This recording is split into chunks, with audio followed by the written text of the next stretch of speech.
নমস্কার বন্ধুরা, বিপিন পাপিয়া রান্নাঘরে আরও একটি নতুন পর্বে আপনাদের সকলকে স্বাগত। আজকে আমরা বানাবো ব্রেড ক্রাম্ব দিয়ে ভেজিটেবল চপ। এর আগের একটি ভিডিওতে আমরা মুড়ি গুঁড়ো দিয়ে ভেজিটেবল চপ বানানো দেখিয়েছিলাম। ওখানে চপের পুরটা যেভাবে বানিয়েছিলাম ঠিক সেইভাবেই পুরটা বানিয়েছি, তাই আর পুর বানানোটা দেখালাম না। সেই পুর বানানোর লিঙ্কটি আমি ডেসক্রিপশনে দিয়ে দিলাম।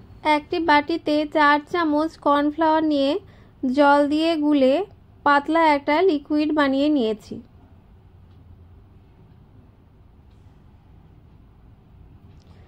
অন্যদিকে একটি পাত্রে 4 চামচ ময়দা ছড়িয়ে রেখে দিয়েছি। অন্য আর একটি প্লেটে 1 কাপ ব্রেড ক্রাম্ব ছড়িয়ে রেখে দিয়েছি। এবার ওই বানানো পুর থেকে অল্প একটু পুর নিয়ে হাতের সাহায্যে বল বানিয়ে একটা চ্যাপ্টা শেপ দিয়ে নেব। এবার ওই চ্যাপ্টা পুরটাকে নিয়ে প্রথমে ময়দায় কোট করে নিয়ে কর্নফ্লাওয়ারগুলো জলে ডুবিয়ে ব্রেড ক্রাম্বে ভালো করে কোট করিয়ে একটি প্লেটে সেট হওয়ার জন্য রেখে দেব। আমি আবারও একটা বানিয়ে দেখাচ্ছি। অল্প একটু পুর নিয়ে হাতের সাহায্যে বল বানিয়ে চ্যাপ্টা করে নেব।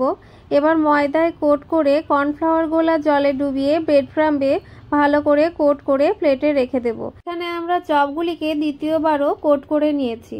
তার জন্য ওই বানানো চপগুলিকে নিয়ে একে একে কর্নফ্লাওয়ারগুলো জলে ডুবিয়ে ব্রেড ক্রাম্বে কোট করে প্লেটে রেখে দেব।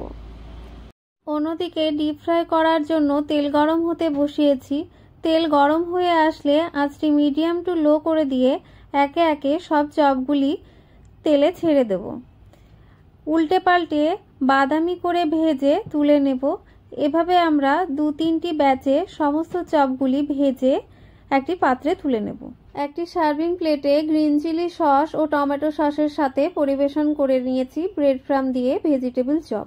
রেসিপিটি যদি আপনাদের ভালো লাগে তাহলে লাইক, কমেন্ট, শেয়ার, সাবস্ক্রাইব করে আমাদের পাশে থাকবেন। রেসিপিটি সম্পূর্ণ দেখার জন্য ধন্যবাদ।